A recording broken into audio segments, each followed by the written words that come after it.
আগামীর বাংলাদেশ নিয়ে সব রকম আলোচনা খুব চমৎকার পরিবেশে হয়েছে। বিএনপির সঙ্গে আসন সমঝোতা, আমাদের 4টি সিট দেওয়া হয়েছিল, সেই 4 আসনের 4 জন প্রার্থীও আমরা বৈঠকে উপস্থিত ছিলাম। আমরা আজ বাংলাদেশ জাতীয়তাবাদী দল বিএনপির সম্মানিত চেয়ারম্যান,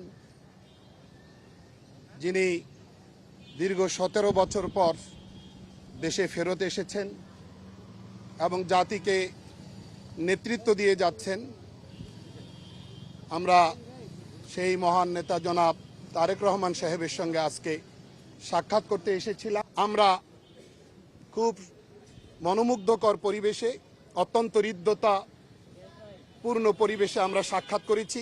খুব গঠনমূলক আলোচনা হয়েছে। দেশ, ইসলাম, রাষ্ট্র নিয়ে, আগামীর বাংলাদেশ নিয়ে সব রকম আলোচনা খুব চমৎকার পরিবেশে হয়েছে।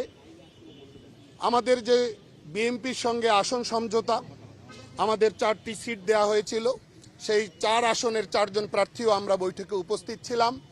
আমাদের আসনগুলোতে যে বিভিন্ন রকম সুবিধা অসুবিধা এগুলো নিয়ে আলোচনা হয়েছে। তিনি আশ্বস্ত করেছেন ইনশাআল্লাহ অচিরেই তিনি এগুলো সলভ করবেন এবং যেরকম পদক্ষেপ নিলে আমাদের কাজ করতে সুবিধা হয় ঠিক সেরকম পদক্ষেপ নেবেন বলে তিনি আমাদেরকে আশ্বস্ত করেছেন।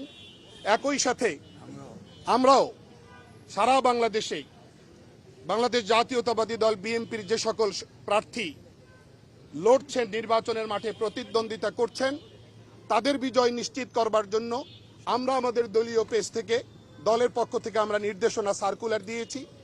আমরা আমাদের জনশক্তিকে তাদের বিজয় নিশ্চিত করবার জন্য সাধ্যের সবটুকু নিংড়ে দিয়ে ময়দানে অবতীর্ণ হওয়ার জন্য আমরা নির্দেশনা প্রদান করেছি। বাংলাদেশ যেন আগামীতে সুন্দরভাবে বিনির্মিত হয়, বাংলাদেশ যেন আর কখনো তার পথ না হারায়, সে ব্যাপারে জনাব তারেক রহমান সাহেব দৃঢ় প্রতিজ্ঞাবদ্ধ, প্রতিশ্রুতিবদ্ধ।